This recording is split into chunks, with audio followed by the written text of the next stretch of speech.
Good afternoon from New York City and welcome. My name is Romina Quesada. I am the coordinator of the Americas Dialogue on Education Policy Initiative at the Institute of Latin American Studies, or ILES, at Columbia University. On behalf of ILES, it is my pleasure to welcome you to this two-day virtual conference entitled Human Rights Issues in Latin America Through Education. We would like to thank the Latinx and Latin American Faculty Working Group at Teachers College for co-organizing this conference, as well as the Institute for the Study of Human Rights at Columbia University for its sponsorship. Today's panel is entitled Remembrance, Present, and Education Projects. We have yet another three wonderful panelists today who will share their work and insights on the topic. Then we will have a brief discussion and a Q&A session where you will be able to ask questions through the webinar's question function. Today's chair and discussant is Daniel Friedrich, Associate Professor of Curriculum and Director of the Doctoral Program in the Department of Curriculum and Teaching at Teachers College, Columbia University. A former primary school teacher in Argentina, Professor Friedrich has published extensively in the fields of curriculum studies, teacher education, and comparative and international education. His books include Democratic Education as a Curricular Problem, the co-edited volume Resonances of El Chavo del Ocho in Latin American Childhood, Schooling, and Society, and Pop Culture and Curriculum Assemble. Professor Friedrich is the co-founder of the Post-Foundational Approaches to Comparative and International Education Special Interest Group at the Comparative and International Education Society, and one of the co-editors of the series New Directions in Comparative and International Education for Bloomsbury Academic. Danny, thank you very much for being here with us. The floor is yours. Thank you, Romina. It's a great pleasure to be here, and thank you to ILES for organizing this, and thank you for the three wonderful panelists we have today. So today the idea is for each one of the panelists to take about 20 minutes to present their work. I'm gonna give some very brief comments after, asking a question to each, and then we're gonna open it up to the audience to ask their questions. I wanna reiterate, please, if you have questions, do not use the chat function, use the Q&A function. That makes it easier for us to organize the questions and to respond to them if we have time. The first panelist will be Pedro González Corona. Pedro is an educator, researcher, and human rights advocate. He's an assistant to the director of the Ackerman Center, as well as an assistant professor of instruction at the School of Arts and Humanities, University of Texas at Dallas. He's also an academic administrator who develops curricula, training, workshops, and international academic collaborations between the Ackerman Center for Holocaust Studies, UTD, and various educational institutions, human rights museums, and collectives through Mexico and Latin America. Dr. Gonzalez's academic interests are state-sponsored violence, racism, anti-Semitism, and genocide. He's currently working on the design of a survey to collect data on Holocaust knowledge, distortion, and denial in Mexico City, and planning to extend the project into Latin America as well. Dr. González serves in the board of academic advisors at the Institute of Study for Global Anti-Semitism and Policy, and he's a fellow at the Institute for the Study of Human Rights at Columbia University. He earned a master's degree with a focus on human rights from SMU and a doctoral degree on the history of ideas from UTD. Our second panelist is going to be Thaís Rosa Pinheiro. Thaís is a researcher and CEO of Conectando Territórios, a travel agency that brings education and connects people to Afro-Brazilian culture, history, and traditional and urban communities, with the aim of creating dialogue and breaking stereotypes and prejudices. Thaís leads guided tours in the Little Africa region of Rio de Janeiro and open discussions about the uncovered African slavery history of heritage sites, such as Valongo Wharf. She organizes international dialogue events connecting the African diaspora and indigenous peoples. She is writer of Nzinga, Women Travelers, a web series about Black women entrepreneurs and travelers. In addition, Thaís is a specialist in African and Afro-Brazilian history from Santa Ursula University and an alumna of the Alliance of Historical Dialogue and Accountability Initiative at Columbia, as well as a Young Leaders of the America Initiative. For more than 11 years, Thaís has been researching Quilombo communities, ethnic boundaries, and community-based tourism in Brazil. Her work spans from projects in cultural heritage and creativity to videos. Thaís has a master's degree in social memory from the Federal University of State of Rio de Janeiro, and a certificate in peace studies and conflict resolution from Chulalongkorn University. Finally, our third panelist is going to be Cristina Gómez Justo. Cristina is the current coordinator of the Education and Memory Program in the National Ministry of Education in Argentina. She has worked in several projects in the area of education at the Secretary of Human Rights, the Ministry of Education in the City of Buenos Aires, the Ministry of Education in the Province of Buenos Aires. She coordinated the education program and the Memory Park Monument to the Victims of State Terrorism in 2011 to 2015. Cristina also coordinated the teacher training programs of the Education and Memory Program and the National Ministry of Education in Argentina between 2015 and 2018. She's attended several training courses in education and human rights in the following institutions: the Javeriana Pontifical University and the Inter-American Institute of Human Rights, International School of Yad Vashem in Israel, Raphael Lemkin Institute, Auschwitz Institute, and for the Prevention of Genocides and Mass Atrocities in Poland, France, and the United States. Cristina holds a master's degree in social sciences with a focus on education from the Latin American Faculty of Social Sciences, Flaxo, and is a lawyer for the University of Buenos Aires with a focus on public international law. I'm very looking forward to hearing you all. So Pedro, the floor is yours. Thank you so much. Good evening and good afternoon, everyone.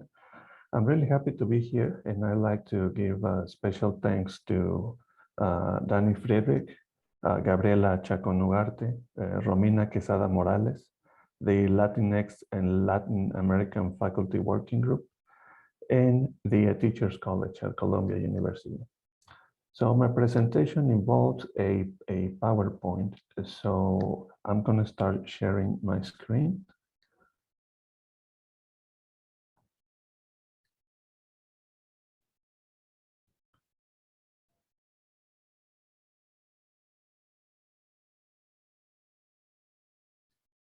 All right. Do you see it okay? Thank you. Okay, so this presentation was inspired in my experience as an invited lecturer at some of the partner universities that we have here at the Ackerman Center.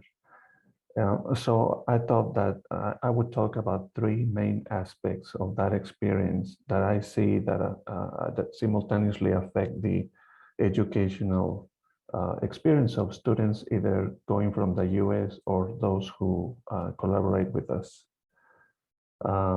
In my lecturing in Mexico, for example, in the city of Puebla, I got questioned by some professors and students in my presentations on human rights because it seems to be something distant and really abstract. Their claim is that this is really interesting, is profound, but the minute they step outside the university, they can get kidnapped, disappeared. So that made me think of the relation and correlations and all the implications that are to be considered in terms of speaking about human rights and then the actual protection of human rights and teaching human rights. So that's what I decided to talk about, these three main aspects. First is violence. In Mexico, throughout history, we have suffered a number of violent events and periods. But lately, since 2006, we have witnessed this war on drugs. That has brought a wave of massive violence. And as we try to make sense of it, scholars, civil society, activists have proposed ways of understanding what is going on. And some of them use new words, neologisms.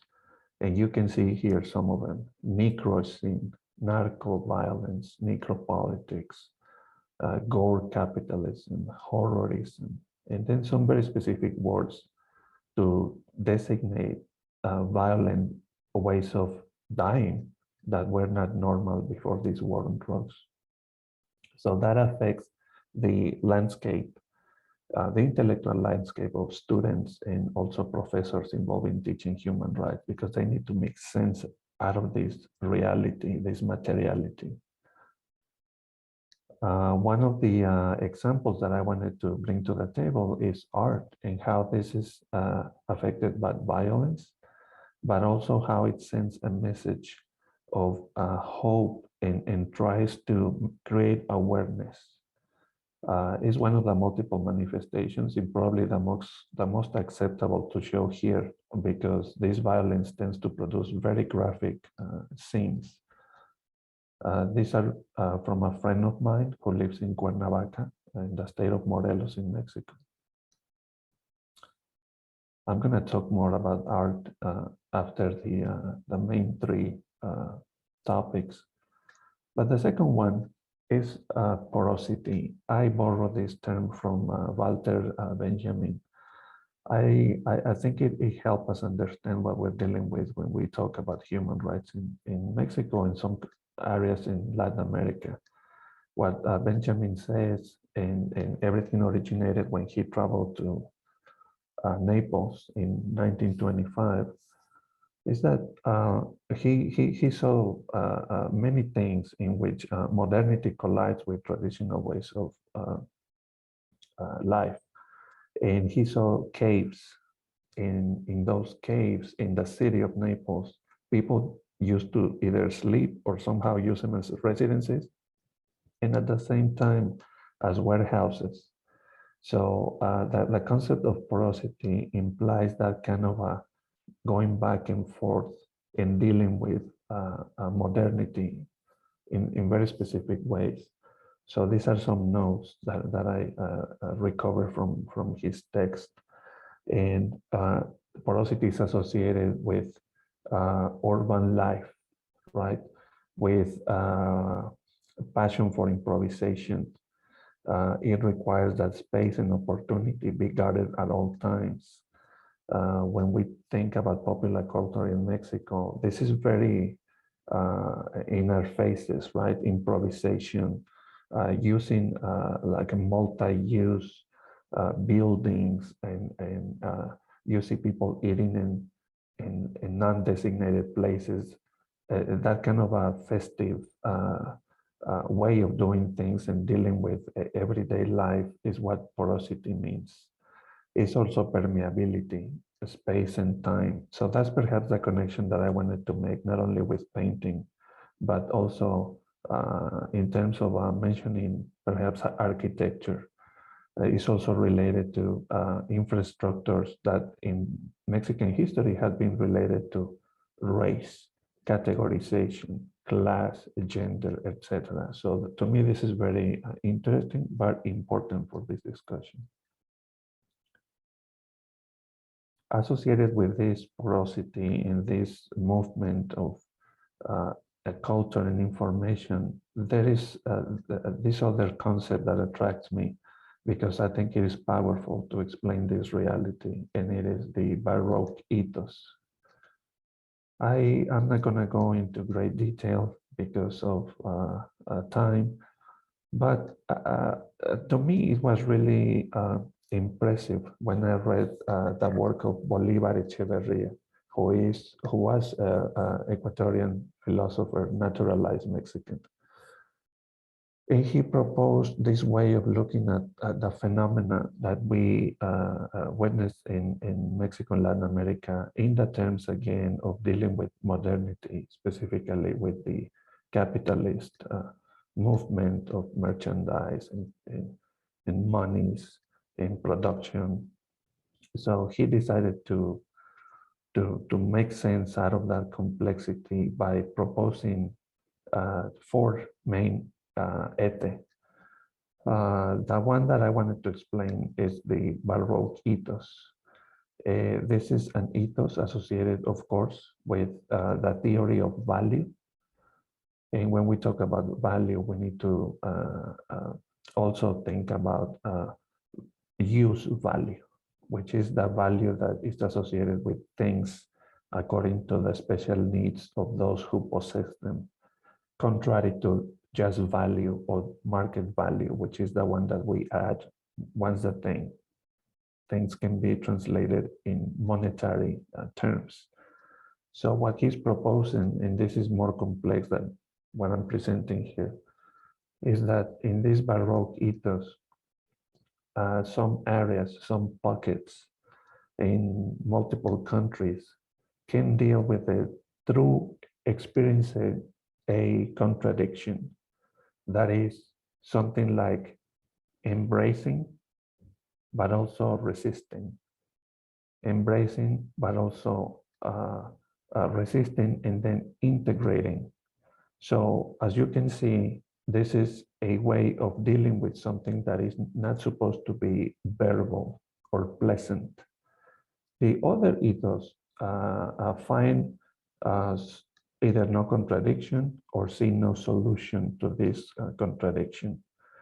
And one of them, the opposite of the Baroque ethos, would be the realistic ethos that sees no contradiction between use value and the market value. And this is in terms, of course, in terms of production and capitalism and accumulation of wealth and all that kind of thing. But in reality, that is translated in the way in which we see those pockets of wealth in certain cities throughout Mexico and Latin America. To be sure, two weeks ago, I was in Monterrey, Mexico. And we see that this city has neighborhoods that are only skyscrapers, luxury cars. Everything is about industrialization, modernity. But next door to those places, we see very poor neighborhoods, high rates of criminality, drug trafficking, human trafficking, etc. Right? So that's the collision between those two worlds, and how people decide to deal with them can be encompassed in this Baroque ethos. It's somehow cultural, it's a cultural reaction. And this is some additional descriptions that I wanted to add. Like I said, the realistic ethos, that would be like a very capitalistic vision, finds no contradiction, while the Baroque ethos is contradiction. One does not consider otherness as a sine qua non condition to construct its own subjectivity. The latter achieves broader coexistence with other living and thinking styles. So it's more diverse, it's somehow porous, right? Allows that exchange. The third component that I'm considering is the multidimensional aspect of memory. This is something that I borrow from Michael Rothberg. He calls it multi-directional, but I wanted to add this twist because to me, this is about volume, is the space that we occupy, is the cities, the buildings, the bodies. I don't know that that makes a lot of sense, but I see it that way, especially because what he proposes is to get out of that a zero-sum struggle in which there's winners or losers, in which one type of memory basically casts a shadow over other types of memory and produces no results, or even worse, displaces certain type of memory. And just to be sure, we need to understand that this is about that different ways in which groups' histories of victimization are told. So it's about a collective memory. It's about the way in which we deal with those memories that perhaps are not ours. So the fact that I'm bringing into this conversation a multidimensional aspect is to allow for negotiation and cross-referencing, also borrowing. Now, why am I talking about these three main aspects? Well, one of my research assistants is from Mexico, and we did a survey, a quick survey. And instead of analyzing, you know, the Mexican education system, I just wanted to show you, you know, this basic set of points. Some of the students that we survey complain about Mexican education in a very bitter way, specifically saying that the relationship between professor and student can be strict and hierarchical. So the professor is like right all the time, imposes his or her will, etc. Some students are considered incomplete or childish. That is the typical way of looking at students as vessels, right? Like they are empty, we need to load them with some kind of a knowledge. Professors impose their views, can be inflexible, and also they encourage political recruiting, not only associated with political parties, but also with personal views. So that creates a segmented community, at least in certain schools. One component of this survey that was the same in public schools and private schools is the disconnection from reality. Both types of students complain that if they are in public schools, they get a lot of like political activity, socialization of that knowledge, but they are disconnected from the market. So it's going to be hard for them to get a job. Whereas students from private schools, they say they get a really good education in terms of the possibilities of getting a job and recruitment, but they are disconnected for political and socioeconomic realities. That means they live in bubbles, and they are not. They know they will be really good administrators and managers, but they are disconnected from this overwhelming reality. On the side of the professor, we got also interesting responses. One of them stated that science and engineering lack training in the humanities. So you can have really good people, engineers, scientists, but they have a disconnection also with the reality in terms of political activity. That's important in countries like Mexico, because we have seen that the violence and state-sponsored violence is something that needs to be analyzed from a very educated perspective. I'm not talking about degrees, I'm talking about having valid information. There is no serious notion of ethics or solidarity. There is a disconnection between disciplines, and students do not engage in critical thinking. So this is a typical scheme in which we learn and repeat, but comprehension can be limited. Some other professors complain about the type of goals set in a short-term task modality.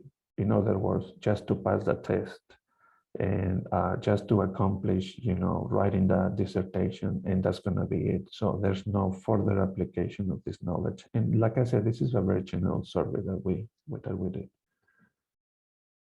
Now, having that in mind, and being my experience one in which I see the problems that occur here in the United States, and then everything that I just mentioned in terms of working in Mexico and some parts of Latin America, having in mind that we are going to fight or see this competitive memory, that some type of nationalism can also obscure this reception of information in terms of human rights, knowing that this type of a community can be really fluid.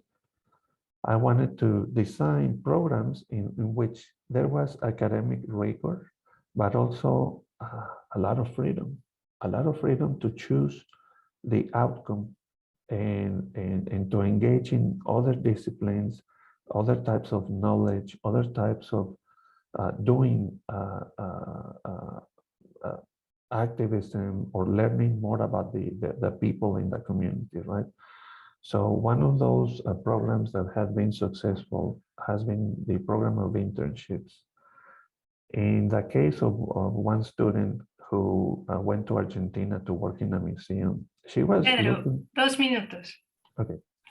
She was looking at just doing history research. Well, and she had a chance to work with communities and work with survivors. That promoted a hands-on approach. There was a cultural immersion. They met officials. In the case of Mexico, they were able to practice what they learned here in the United States and applied it to the museographic environment in which they were working. And they developed soft skills that seem to be, not so important nowadays. In that trip that I took to Monterrey, I met with some people from a private university that take the Monterrey, and they have this lab.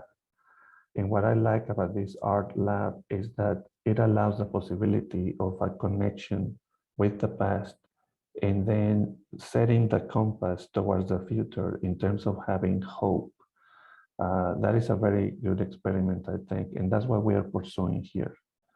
At the end, what we want is a place or a space in which teachers and students get to know each other, but at the end, the student is not domesticated. It's someone who is going to end up teaching us as well. So that is my presentation. Thank you so much. Thank you, Pedro, so much. That was really, really interesting. Our next panelist is going to be Thaís, Rosa Pinheiro. So Thaís, the floor is yours.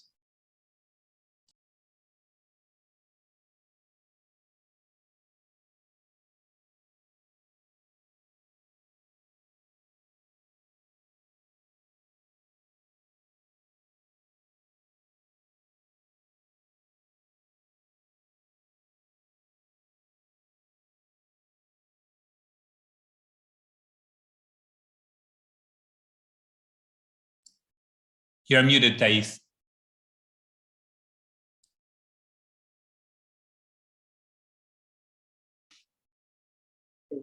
Boa tarde a todos. Eu agradeço imensamente o convite à ILAS, ILAS Teacher, Instituto de Direitos Humanos, professora Romina, Dani, Gabriela e todo o time, né? Composto, e os tradutores também. Bem, meu tema é sobre afroturismo, né, direitos humanos e educação. E eu gostaria de começar trazendo essa imagem, né, e seu significado, né, o Sankofa, né, que surge do povo Akan, né, que se localiza nos territórios, né, de Gana e Costa do Marfim. Né, um provérbio que significa não é tabu voltar para trás e recuperar o que você esqueceu. O pássaro, ele apresenta os pés firmes no chão e a cabeça virada para trás, segurando um ovo com um bico. O ovo simboliza o passado, demonstra que o pássaro voa para frente, para o futuro, sem esquecer o passado.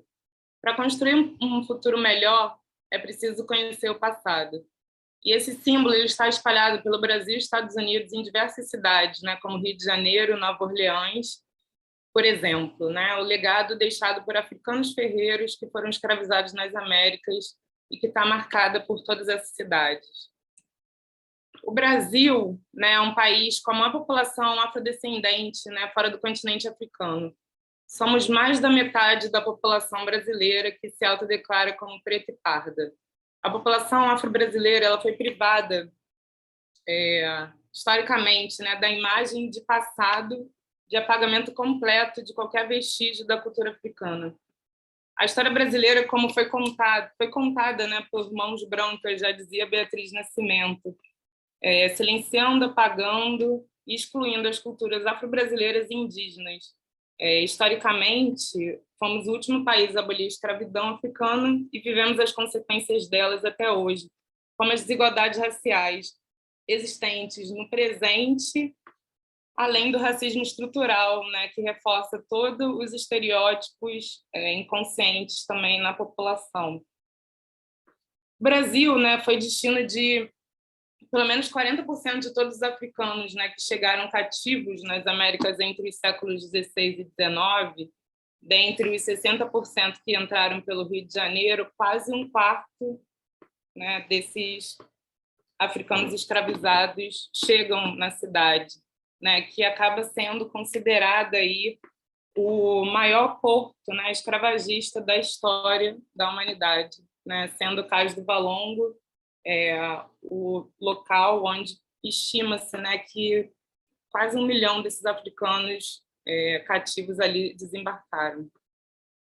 O sítio arqueológico, né, do Cais do Valongo, ele representa o cais de desembarque desses africanos escravizados em todas as Américas, além de ser considerado aí o maior processo de migração forçada da história da humanidade, né, com seu conteúdo de dor e tragédia, que faz o Cais do Valongo um sítio de memória sensível. O Valongo ele exala opressão, racismo, intolerância, desigualdade, marginalidade, e suas consequências se fazem se sentir até hoje no país. O Cais do Valongo ele foi apagado por mais de um século e desenterrado em 2010 durante as escavações do projeto Porto Maravilha. O movimento negro, pesquisadores lutaram para que ele fosse reconhecido. Em 2013, ele foi reconhecido pela Unesco através do projeto Rota do Escravo, Resistência, Liberdade e Herança, como local de memória da diáspora africana nas Américas. Em 2017, o Cais do Valongo ele é reconhecido e passa a integrar a lista do Patrimônio Mundial da Organização das Nações Unidas para a Educação e Ciência e Cultura, a Unesco, representando o reconhecimento do seu valor universal excepcional como memória de violência contra a humanidade, representada pela escravidão e resistência, liberdade e herança, fortalecendo as responsabilidades históricas do Estado brasileiro. O Cais do Valongo está situado em uma região na qual a presença africana deixou uma herança viva que se perpetua e se renova até hoje. Expressa, portanto, a resistência e a afirmação das comunidades afrodescendentes nas Américas. Denominada como Pequena África, no início do século XX, é o reduto da diáspora africana e marca a história de contribuição, formação da cultura, luta, resistência e injustiças sociais que perduram até hoje, não só na cidade do Rio de Janeiro, mas no Brasil. As desigualdades raciais estão presentes em todas as esferas. No mercado de trabalho, a população negra ela exerce 48% de trabalhos informais, enquanto a população branca, 35%. Entre as pessoas abaixo da linha da pobreza, 74% são negras, em relação a 26% da população branca. Em relação a domicílios inadequados, 52% referem-se a pessoas negras, enquanto 31% as pessoas brancas. Esse gráfico mostra um exemplo, né, das desigualdades em bairros, diferentes bairros da cidade do Rio de Janeiro, né? A gente vê aqui na zona sul da cidade, bairro da Lagoa, né, como um dos bairros mais caros da cidade, e o Morro do Cantagalo, né? Então a gente vê as diferenças de cores, né, das populações, onde nas favelas estão a maior população é a negra. Em relação à violação de direitos humanos, né, no ano de 2020, segundo a Ouvidoria Nacional de Direitos Humanos, os casos relacionados a denúncias, a ataques à religião de matriz africana e intolerância religiosa aumentaram 136%. Os casos de violência policial, de acordo com o Atlas da Violência, a cada 23 minutos um jovem negro é assassinado no Brasil, sendo que o Rio de Janeiro lidera as estatísticas com 90%. A população afro-brasileira enfrenta várias barreiras no acesso a seus direitos humanos fundamentais. O movimento negro tem um papel importante na garantia do acesso à educação e a construção de uma agenda política pedagógica, né, de mais de 30 anos aí de luta rumo a um currículo e prática educacional antirracista. Como as ações afirmativas, em 2003, a lei de obrigatoriedade, né, de ensino à história afro-brasileira e da África nas escolas. Em 2008, né, ela é atualizada e contemplada aí com a história indígena. Em 2012, também prevê 50% das vagas destinadas, né, às universidades e institutos federais para pessoas de escolas públicas. Nesse cenário aí de combate à desigualdade racial na educação, né, é essencial enquanto elemento indispensável para qualquer mudança, de modo que sem uma educação efetivamente antirracista não é possível pensar em uma sociedade igualitária. Implementar a lei ainda é um grande desafio no país, por mais que tenhamos avançado. A Conectando Territórios, né, ela surge em 2014, né, como uma agência de turismo que alia turismo e educação, com aulas fora de sala de aula, em lugares de memória e de aproximação com comunidades quilombolas e urbanas. A proposta é de garantir a legislação de ensino da história afro-brasileira e trazer a história das comunidades quilombolas narradas pelas próprias comunidades e lugares de memória como a região da Pequena África, no Rio de Janeiro. Então, desde 2014, a gente começou a organizar aulas fora de sala de aula em parceria com essas comunidades quilombolas, onde os próprios estudantes, né, podem conhecer a história contada pelos locais de resistência e de manutenção da sua cultura. No Brasil, existem mais de 5.000 comunidades espalhadas, comunidades quilombolas pelo país, e menos de 10% detêm do título de suas terras. No estado do Rio de Janeiro, nós temos mais de 50 comunidades quilombolas, sendo que 3 somente possuem o direito às suas terras. A partir do momento que os estudantes eles têm contato, né, com a história, eles começam a entender todo o processo de luta e os diversos tipos de racismo estrutural que as comunidades enfrentam, né? As comunidades quilombolas, elas, através desse trabalho de turismo, né, de base comunitária, que ele é feito a partir da própria comunidade, acaba contribuindo para que elas se mantenham em seus territórios, ao invés de terem que sair para trabalhar em empregos informais fora das suas comunidades. Nós levamos escolas, universidades, turistas nacionais e estrangeiros, né, à região da Pequena África, local onde se localiza o Cais do Valongo, a sua história de resistência e consequências da escravidão na cidade do Rio de Janeiro.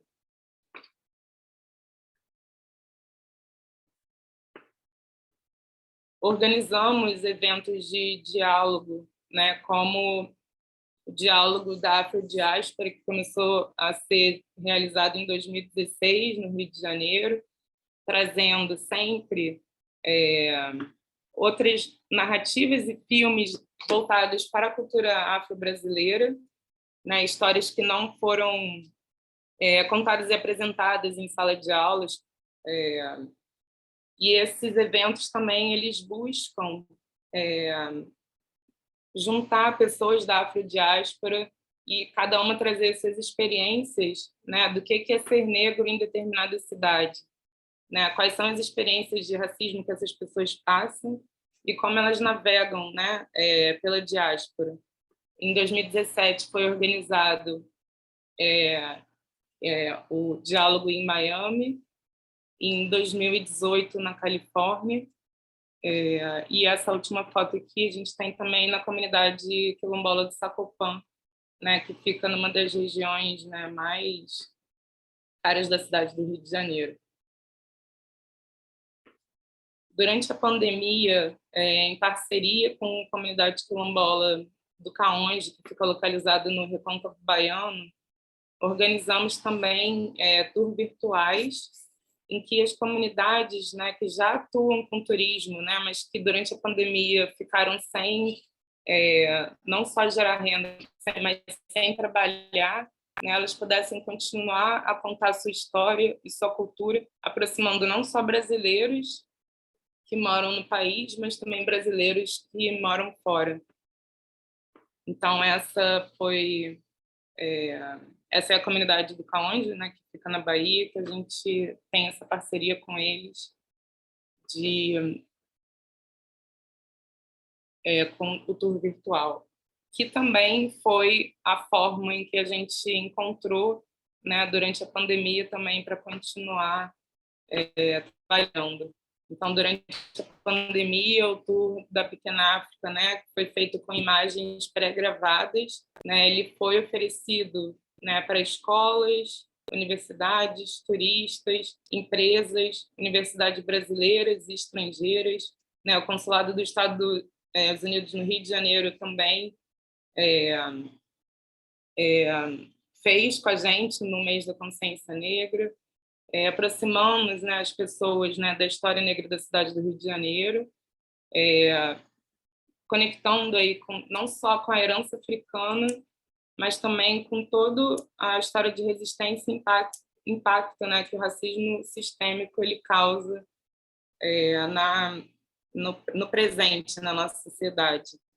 Então, nós tivemos aí um aumento de mais de 50%, né, de brasileiros durante esse período da pandemia que não tinham também tanto interesse em conhecer, né, a nossa história. Nós desenvolvemos projetos aí de memória e workshops também, como Mapa da Escuta, né, que foi também desenvolvido na região da Pequena África em 2018, em parceria com o Museu de Arte do Rio. Né, esse projeto ele tinha o objetivo, né, de fazer com que os alunos eles tomassem consciência, né, de que eles também fazem parte da história, né, então trazer eles também para dentro, né, da história da Pequena África. Então a gente desenvolveu, né, um mapa de escuta, né, que na verdade foi feito por cada aluno depois, né, depois de um período de 2 meses aí de workshop. O projeto também, Escutando Comunidades Quilombolas, né, que tem como objetivo aí de criar diálogo entre estudantes e comunidades, né, além de trazer consciência para as violações de direitos humanos que essas comunidades passam, né, esse projeto foi desenvolvido durante o período que eu estava fazendo o programa, né, na ADA, e estou buscando aí financiamento para colocar em prática. Mas eu queria falar um pouco também, né, do que é esse afroturismo, né, o que ele significa. Na verdade, ele é um turismo voltado para o resgate, né, das histórias que foram apagadas, né, pelo racismo, né, traz as vozes das pessoas, né, afrodescendentes, contando também a história de seus antepassados, né, porque no Brasil o racismo ele oprimiu durante muitos séculos tudo que estava relacionado à cultura negra no Brasil. Então, a nossa identidade também ela foi apagada, né? Então, ela ganha, né, amplitude, né, o afrofuturismo, força, né, não só no Brasil, mas após a morte do George Floyd em 2020, né, e com o crescimento também do movimento Vidas Negras Importam, nós começamos a discutir, né, a pauta racial dentro do turismo também. Esse trabalho, na verdade, ele começou há muitos anos, né? Desde 2005, o turismo étnico-afro, ele entra como pauta aí também de políticas públicas, começando na Bahia, né? A cidade com a população maior de afrodescendentes no Brasil, como forma de valorizar não só a cultura, mas trazer aí também o resgate, né, das religiões afro-brasileiras, né, de toda a história das comunidades quilombolas, de toda a herança africana que, né, é presente no Brasil e de geração de renda também, não só para as comunidades, mas para a população, né, afrodescendente no geral, né, que trabalha no mercado do turismo em diversos segmentos, né, não só como guias de turismo, mas como artesãos, como pequenos empresários, né, de restaurantes, de pousadas, agências de turismo também. Então, esse trabalho aí de turismo étnico ele entra como política pública em 2005, em 2008 também, 2010 foi feito um edital aí também pelo Ministério do Turismo com desenvolvimento, né, do turismo comunitário pelo Brasil inteiro com comunidades quilombolas. Então, a gente tem aí o afroturismo, né, como um papel muito grande, né, para a história brasileira, né, porque ele está reescrevendo a história e dando visibilidade à história da população negra que foi apagada durante séculos. Então, desde 2020, a Conectando Territórios, em parceria com Diaspora.black e Rota da Liberdade, né, a gente vem organizando a Conferência Virtual de Afrotourismo, onde a gente traz aí academia, comunidades urbanas e rurais, né, guias de turismo, pesquisadores, né, para discutir, trazendo a pauta racial no setor de turismo. Né, a última conferência que foi realizada no ano passado, né, teve como tema o Afroturismo e a Agenda 2030. Dois minutos, Thaís. Obrigada. A websérie Inizinga Mulheres Viajantes, ela traz narrativas de mulheres negras, né, que são empreendedoras e que levam seus projetos para outros lugares, né, do Brasil ou fora. E como que é esse deslocamento das mulheres negras, né, que estão ainda na margem da sociedade, mas que estão, algumas ocupando espaços onde ainda são exceção, mas como que é navegar por um mundo e os desafios com o racismo global. Então, o afroturismo ele é um mercado em expansão no Brasil e contribui para a redução das desigualdades raciais, pois nessa cadeia, né, como eu já disse, estão todos os agentes, né, afroempreendedores, guias, turismo, comunidades quilombolas, né, trazendo aí também a visibilidade de luta para a terra dessas comunidades quilombolas, valorização da cultura, quebra de estereótipos, manutenção das comunidades em seus territórios e geração de renda. E, além disso, contribuindo para uma sociedade antirracista, né? Porque a partir do momento que o Brasil começa a conhecer, né, o outro lado da história, né, a gente começa também a entender as consequências, né, do que a gente vive até hoje, né, na sociedade. Então, só para dizer que essa história é uma luta coletiva, né? Então, pelo direito à memória, pelo direito a narrativas também afro-brasileiras e da diáspora no geral. Obrigada. Thank you, Thaís. That was really, really interesting. And our last panelist was going to be Cristina Gómez Justo. So, Cristina, the floor is yours. Hola, buenas tardes a todos y a todas. Muchísimas gracias por la invitación a todos los colegas de la universidad, a Romina, a las Gabrielas, a Dani, y gracias a los colegas por las presentaciones que, bueno, me dejaron pensando en varias cosas que voy a tratar de poner un poco en diálogo con mi presentación, ya que me toca hacer la última, me permite darme ese gusto. Antes de comenzar con la presentación, también quería dejar para el debate y para pensar un poco una premisa, ¿no?, que estaba en la invitación, que era pensar a Latinoamérica como un lugar con problemas estructurales vinculados a los derechos humanos, ¿no? Y por ahí poner en tensión esa afirmación y sumar que así como Latinoamérica se caracteriza por tener problemas estructurales y graves de violaciones a los derechos humanos, o de niveles de garantía de los derechos humanos, también es un continente de luchas, ¿no?, de luchas y de conquistas de derechos, ¿no? Y de ampliación de derechos, podríamos decir, ¿no? No muchos países del mundo juzgan a los perpetradores de crímenes de lesa humanidad, como pasa en el caso de Argentina, de Chile y de otros países.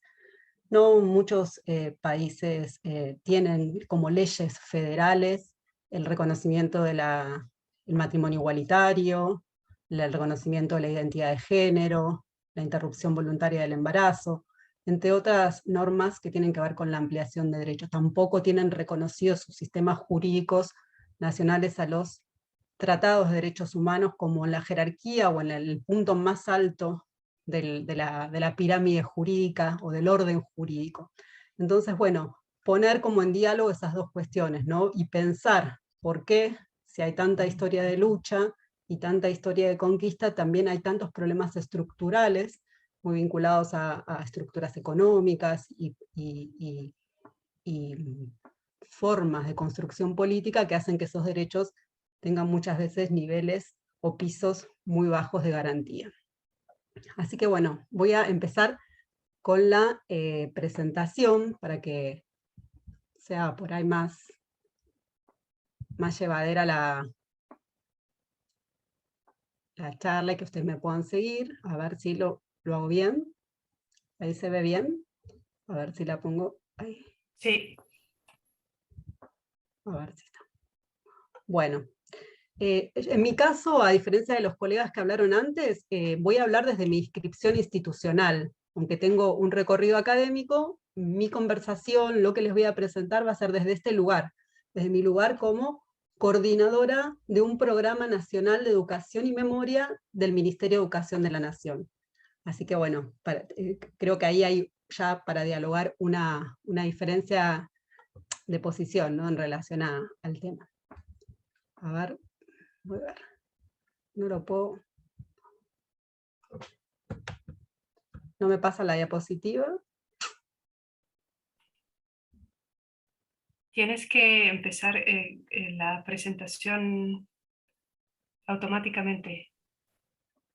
Si no, en clic, enter. Ahí, ¿qué hice? No, me agregó una diapositiva.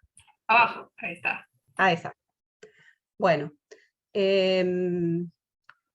como les comentaba, el Ministerio de Educación de la Nación tiene un departamento, de una dirección, ¿sí?, de Derechos Humanos, Género y ESI, que fue creada recientemente, que aglutina una serie de programas que están vinculados a cuestiones de derechos humanos. El programa de Educación y Memoria, que yo coordino, que tiene 4 ejes temáticos centrales. Uno es el trabajo con la enseñanza y la memoria del Holocausto, el trabajo con la enseñanza y también la memoria del pasado reciente argentino. Específicamente me estoy refiriendo a las graves violaciones a los derechos humanos cometidas durante el periodo 1976-1983, un poco antes, ¿sí? También algunas cuestiones que van por ahí un poquito después, específicamente ese pasado, también con cuestiones de la soberanía nacional, y cuando me refiero a cuestiones vinculadas a la soberanía nacional, ahí me refiero específicamente a la cuestión Malvinas, ¿sí? Este año justo se cumplen 40 años de la Guerra de Malvinas, pero sobre todo lo que nosotros trabajamos es una historia de casi 200 años de reclamos diplomáticos sobre ese territorio, ¿sí?, que se relaciona con temas de colonialismo, que se relaciona con otros temas que estuvimos conversando y que vamos a poder, nos van a ayudar a pensar esta cuestión de las violaciones a los derechos humanos de un modo más complejo. El otro programa que está aquí es el programa de educación sexual integral. En Argentina es un programa nacional, tiene una ley específica, y cuando hablamos de educación sexual integral nos referimos a los distintos aspectos de la sexualidad, tanto los biológicos, los vinculados a los derechos o jurídicos, los psicológicos, los relativos a la convivencia, a los aspectos sociales y culturales. Después hay otro programa que en inglés le puse Human Rights and School Life, pero es un programa de convivencia, ¿no? Trabaja la convivencia en las escuelas, en resolver los conflictos entre pares, ¿sí? Y el vínculo un poco relacionado con la encuesta que nos mostró Pedro, ¿cuál es el vínculo entre docentes y estudiantes, ¿no? Que trabajar en esa construcción de ese vínculo. Y el último programa es Prevención y Cuidados, que se ocupa también de temas complejos, como son las cuestiones de los consumos, y las cuestiones vinculadas a suicidios en jóvenes, ¿no? Todo lo que tiene que ver con el cuidado de la salud también. Uy, de nuevo me pasó lo mismo.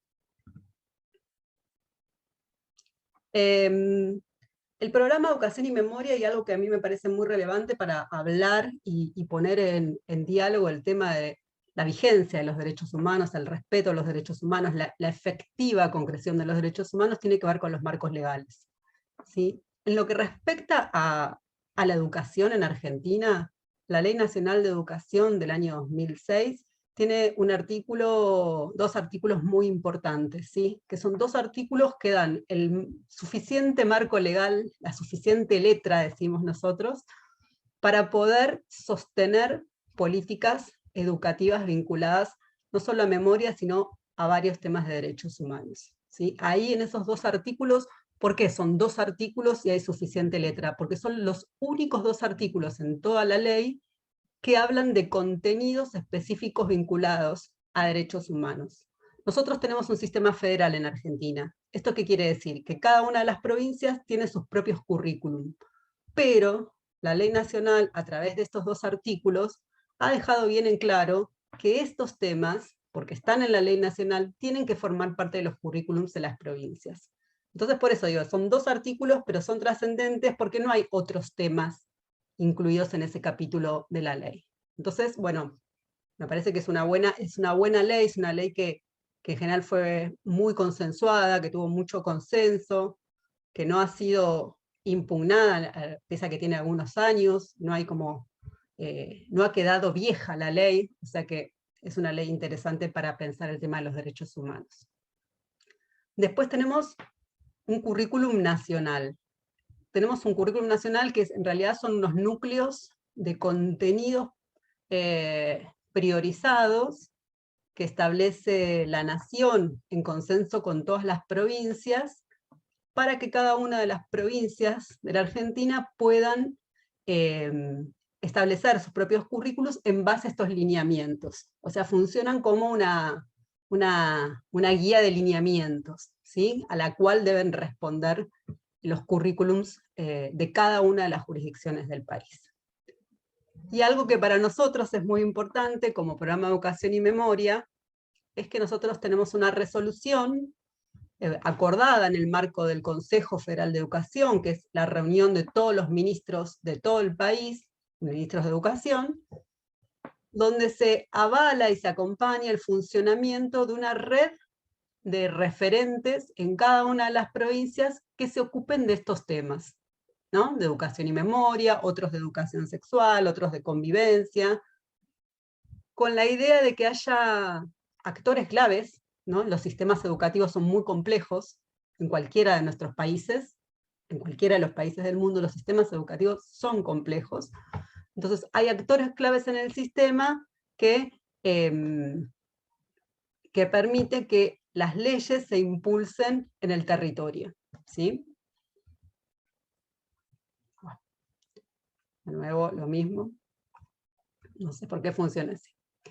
Bueno, entre los objetivos que tenemos nosotros, un poco ya se los fui contando, tenemos la tarea de llevar adelante las políticas públicas desde el Ministerio Nacional, las políticas públicas de educación y memoria, ¿sí? Para trabajar sobre los temas del pasado reciente. Nosotros cuando hablamos de pasado reciente en Argentina también hablamos de Holocausto, ¿sí? No, hablamos de esos 2 pasados, esos pasados que los autores llaman pasados que no dejan de pasar, ¿no? Porque sus implicancias en las sociedades, las heridas que dejan abiertas esos pasados, siguen abiertas de alguna forma, siguen siendo objeto de debates o de impugnación, incluso con lo que Pedro señalaba con las formas de negacionismo, con las formas de distorsión. Son pasados que todo el tiempo están en disputa en el presente, ¿sí?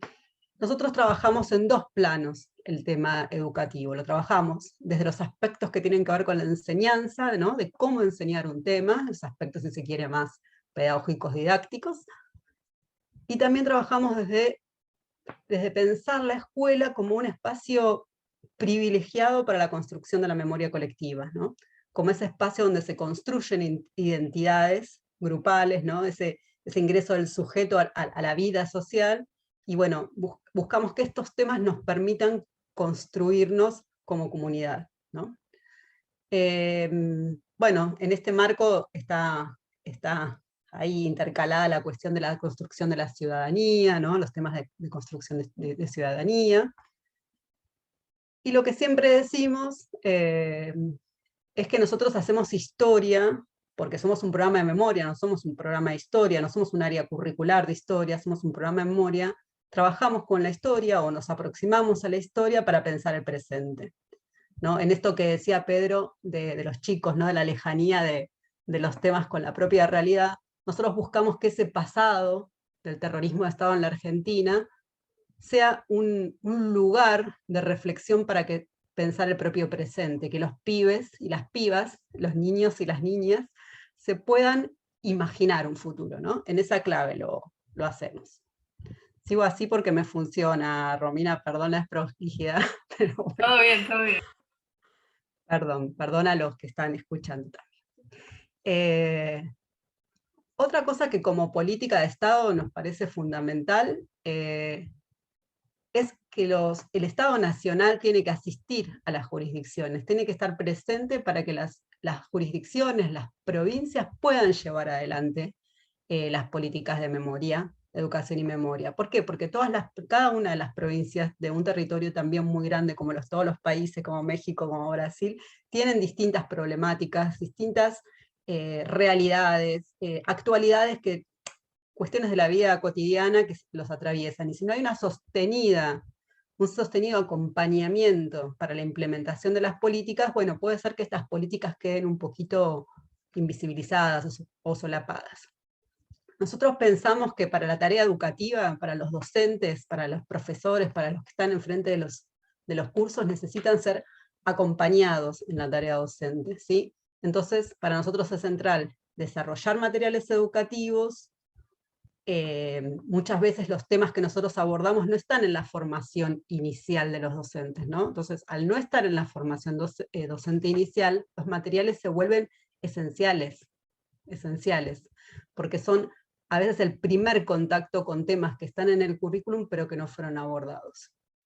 Programas de capacitación y talleres para los docentes, tener un programa nacional que pueda masivamente, ampliamente, formar y capacitar a docentes en temas de derechos humanos. También buscamos tener contacto con los jóvenes directo a través de convocatorias, no concursos de que ganen un premio, ¿no? Más bien convocarlos a participar, a que hagan proyectos. Y nosotros somos muy fanáticos en Argentina, no sé si pasa en el resto de los países, de las fechas conmemorativas, lo que llamamos efemérides en español. Tenemos muchas fechas conmemorativas.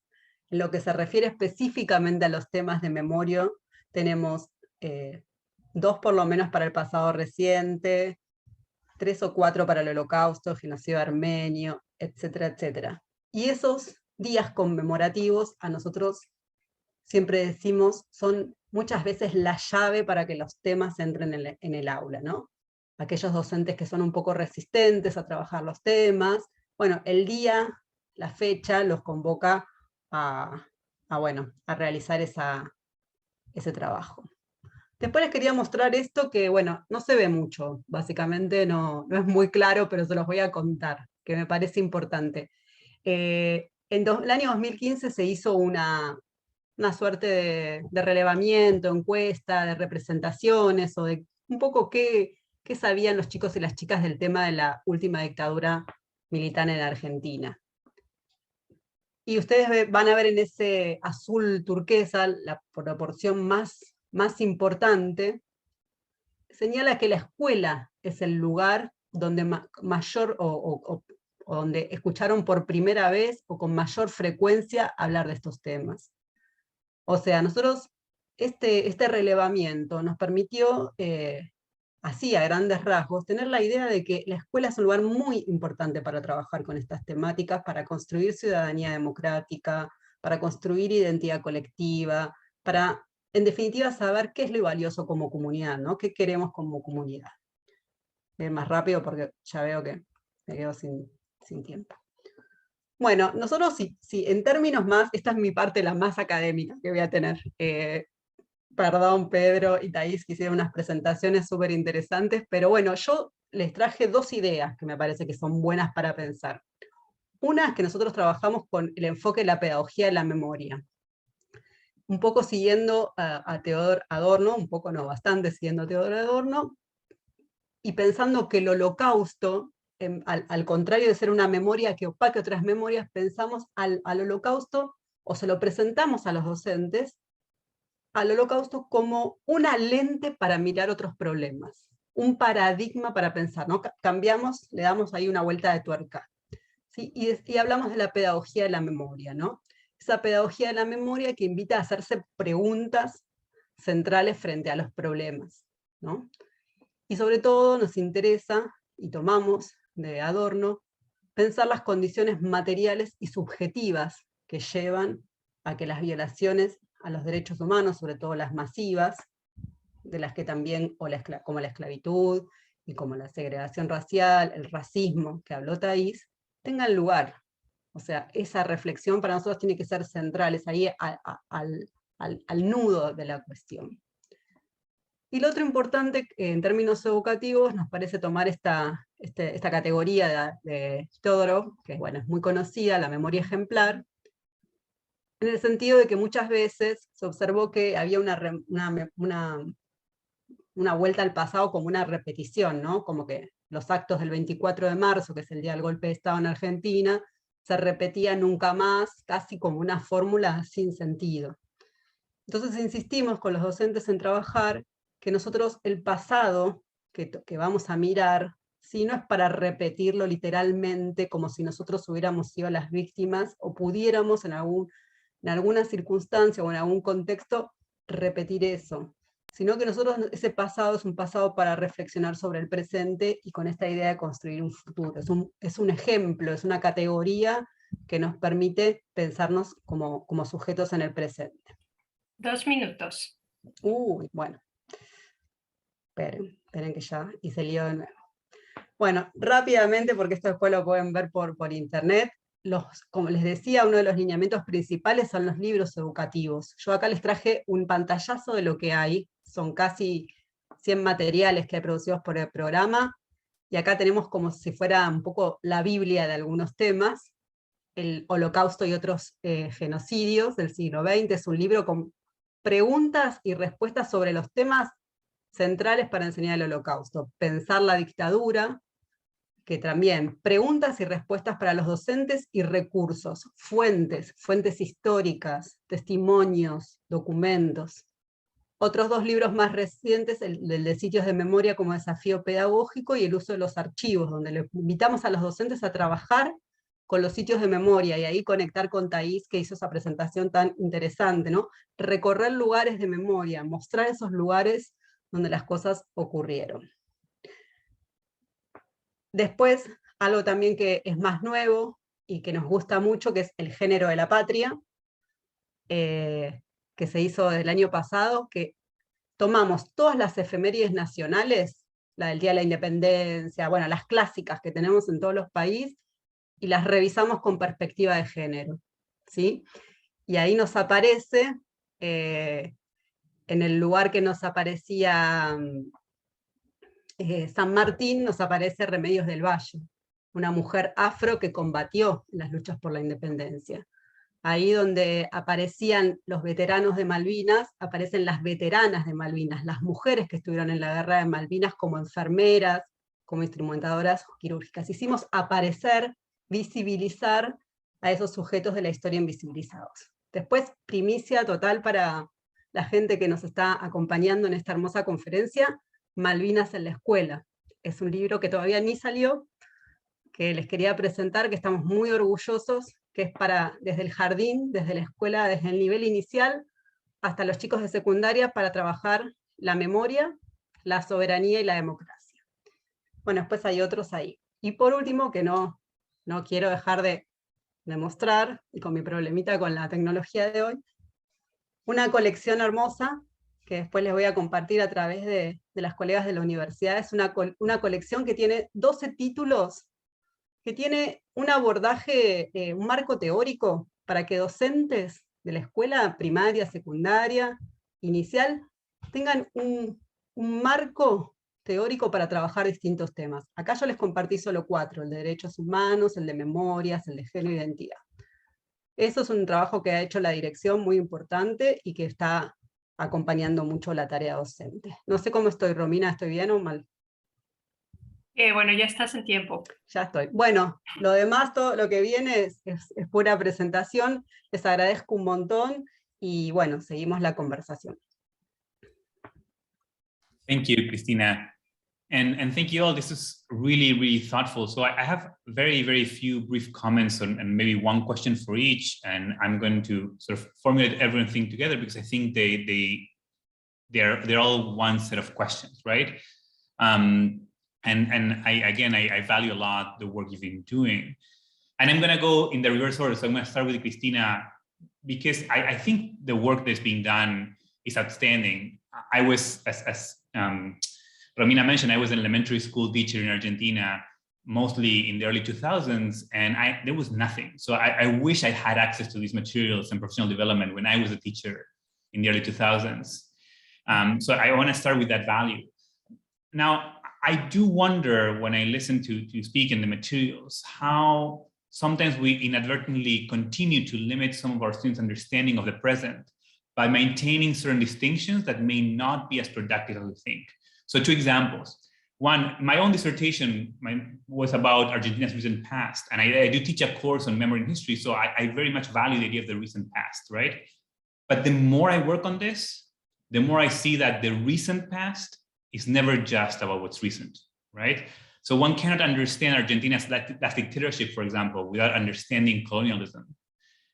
So the emphasis on the recent past is something with a different nature, as emphasized, for example, in the law, right? So you mentioned, Cristina, the law, those 2 articles, how it's different.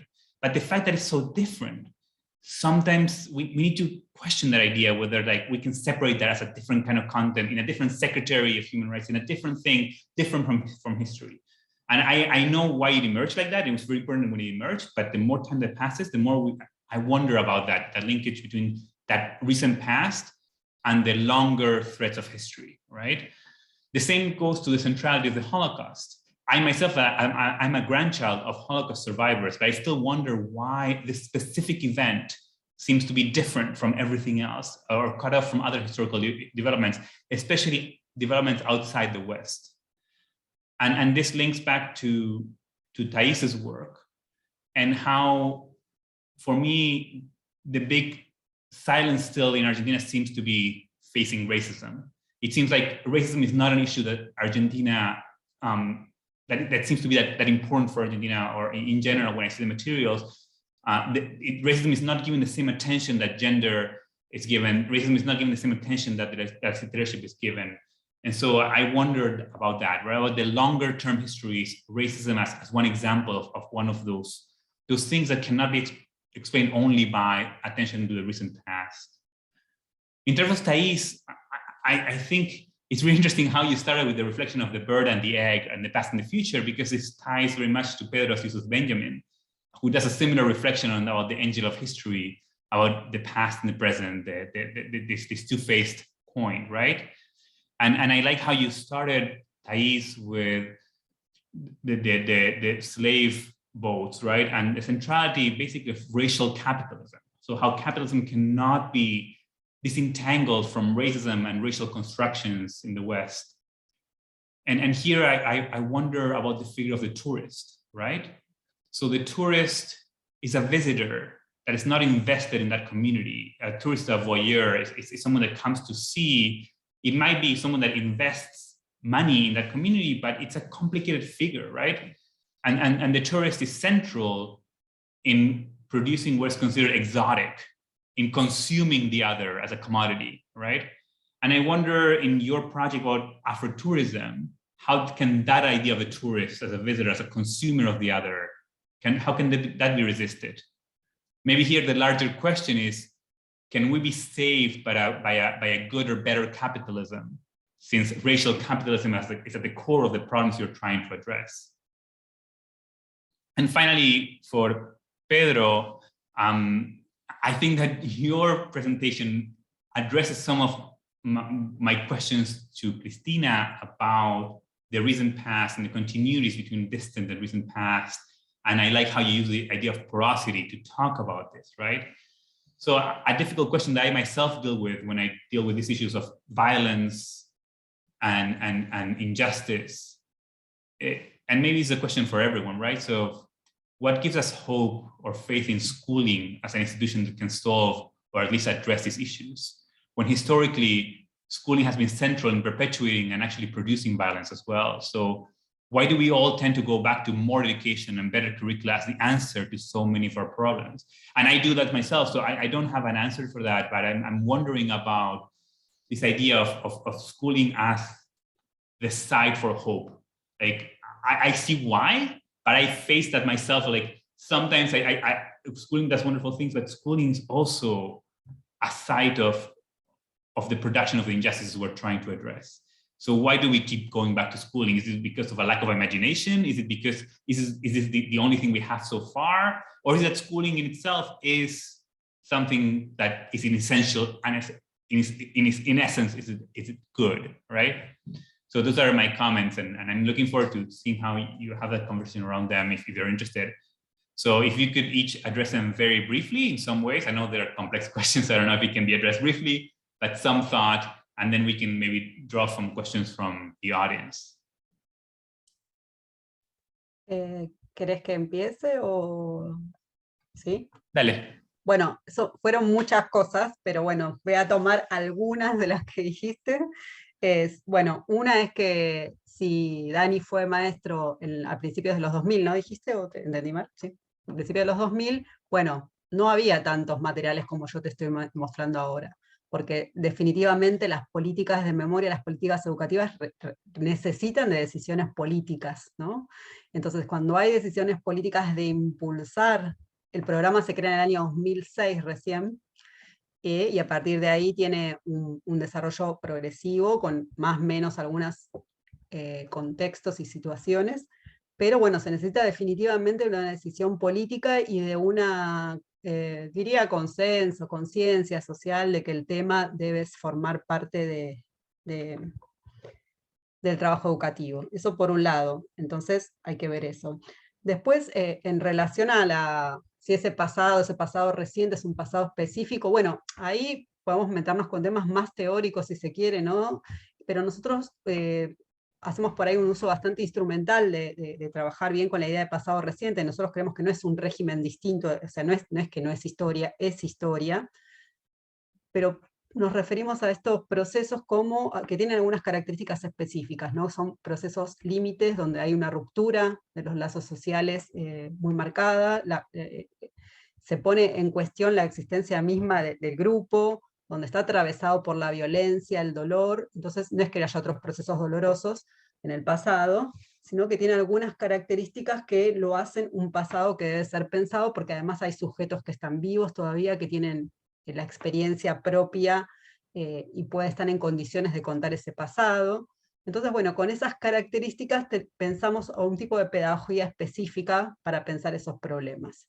Esto no quiere decir que nos haya traído muchas discusiones, por ejemplo, trabajar en Argentina el tema del genocidio de los pueblos originarios durante el proceso de la construcción de Estado Nacional. Siempre hubo una discusión acerca de si incluirlo en los temas, en estos temas o no, porque eran ¿no? Los propios estudios sobre genocidio discuten estas cuestiones, y ahora hay muchos genocidios que están siendo vistos como bajo la problemática de los genocidios, aunque hayan pasado en el siglo XIX o antes. Entonces, bueno, no somos excesivamente teóricos porque es un programa educativo que busca darle algunas respuestas a los docentes con algunas categorías que les permitan pensar los temas para el aula. De hecho, este año incluimos, nos dieron la posibilidad, logramos que el Instituto Nacional de Formación Docente nos diera la posibilidad de hacer un trayecto de formación más largo en temas de genocidios. Entonces vamos a destinar un bloque específico a trabajar con el Holocausto, porque consideramos que es ese paradigma, ¿no? Por las características que tuvo, para mirar otras experiencias, anteriores o posteriores. En el segundo bloque vamos a trabajar con otros casos de genocidio del siglo XX, y dejamos un último bloque específicamente para trabajar sobre el genocidio de los pueblos originarios indígenas en Argentina, específicamente en el proceso de construcción del Estado Nacional. Son cosas que vamos pensando, discutiendo, y también que políticamente son sensibles, ¿sí? Porque decir que el Estado ha sido genocida y ha mantenido la violencia estructural contra las poblaciones indígenas en Argentina desde ese momento histórico hasta el presente, es un problemón, ¿no? Porque es así. El racismo es estructural también en Argentina, y nadie quiere hablar, como vos bien dijiste. Entonces nosotros ahí nos metemos con otras cuestiones que también requieren de una flexibilidad del contexto, ¿sí? De una apertura del contexto que nos permita introducir temas. Y después también lo de la capacidad de agencia de los sujetos, ¿no? Para imponer los temas, que dijo Pedro, ¿no? El Holocausto es un tema que se impone en general sobre otras memorias, aunque nosotros lo traccionamos para mirar otros problemas, como la gran organización de los organismos de derechos humanos en Argentina, vinculados a la última dictadura, tiene una capacidad de agenda muy grande, muy organizado, y hay otras organizaciones, como las organizaciones indígenas, que no tienen la capacidad de agencia para imponer los temas, y tampoco las comunidades afrodescendientes en Argentina, afrodescendientes, y no tienen la capacidad de agencia y no pueden instalar sus temas. Entonces ahí hay muchas cosas para mirar. Creo que con eso algo te contesté, Bueno, algunas cositas. muchas gracias. Thaís.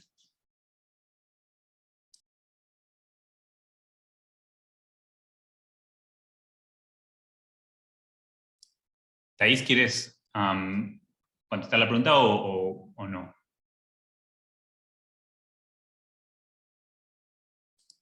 Eu? Sim, posso responder. Eu achei bem interessante, né, o que você trouxe em relação ao melhor capitalismo, né? Será que o turismo, aí, nesse caso, pode ser um transformador aí em vários sentidos, né? Não só uma ferramenta aí para a gente tratar, encaro como questões de resoluções de conflitos sociais, né? A partir do momento que a gente, né, traz, né, essas histórias que foram apagadas, silenciadas durante o século e que não contribuem para que a gente consiga entender, né, o racismo estrutural que permeia na sociedade brasileira como um todo. Então, essa discussão, né, do turismo exótico, né, uma discussão, né, que acontece na academia de uma forma, né, muito grande, mas esse é um outro olhar, né, um olhar do turismo que beneficia, né, questões sociais e raciais, né, a partir do momento que as próprias comunidades são as próprias narradoras das suas próprias histórias, né? A gente está falando não só de educação, mas a gente também está falando de experiências que os dois lados estão vivendo, não só as comunidades, mas as pessoas, os estudantes, né, que também estão experienciando esse local, essas pessoas. A gente está falando de relações interpessoais, né, que acho que é um dos maiores problemas que a gente tem na humanidade hoje, é a forma como a gente se relaciona com o outro, né? A gente realmente não consegue se relacionar porque a gente tem imagens cristalizadas, né? Essas histórias, né, que nos foram contadas, que acabam contribuindo, né, para que a gente sempre olhe o outro, né, como uma ameaça, sempre olhe o outro, né, de uma forma hierarquizada, né, em diferentes hierarquias aí de poder, né, que estão relacionadas aí não só ao capital, mas também a forma como a gente interage entre si.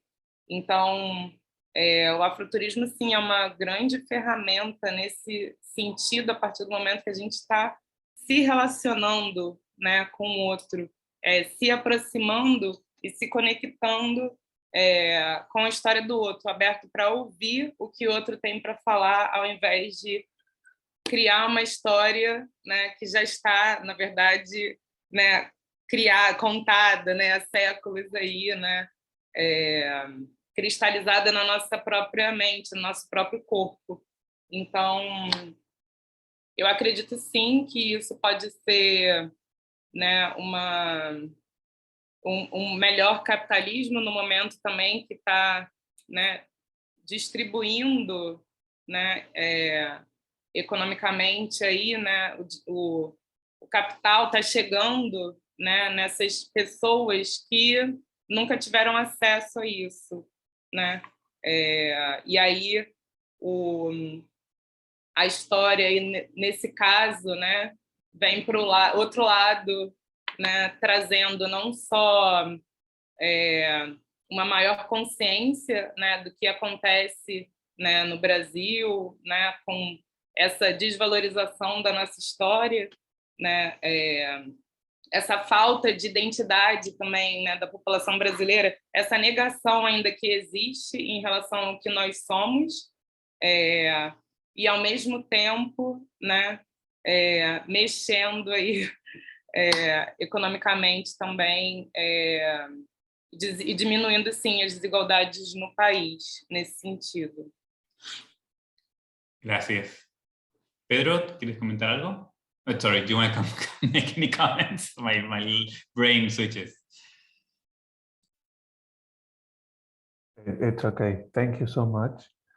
I would like to thank Thaís and Cristina for their excellent presentations. I enjoyed them. And to your question, I think I'm gonna get elements from the two presentations that I just listened. I think it's very important to consider that that tourist can be a student as well. And taking advantage of the concept of porosity that happens, like I said, in pockets, because this is not about a homogeneous territory from, you know, southern United States to Argentina, right? Taking advantage of that, the consideration of thinking of the classroom as something that can be everywhere. From the 19th century, at least in the case of Mexico, education in the positivistic way was about changing individuals and forming, right, the minds to the image of someone else or something else, trying to eliminate otherness altogether to create a better human being. What I think I'm proposing and I am pursuing is the other way around, to live alterity like it is, to be able to tell their story, their memory, and to not apprehend that through knowledge, but to be able to communicate. I think that's a very Jewish vision in terms of philosophy, because I'm paraphrasing Emmanuel Levinas, right? So that's what I think I can answer. That's important because in a case like in the one in Mexico, the social fabric has been totally ripped apart. We just see fragments. So a rigorous education program cannot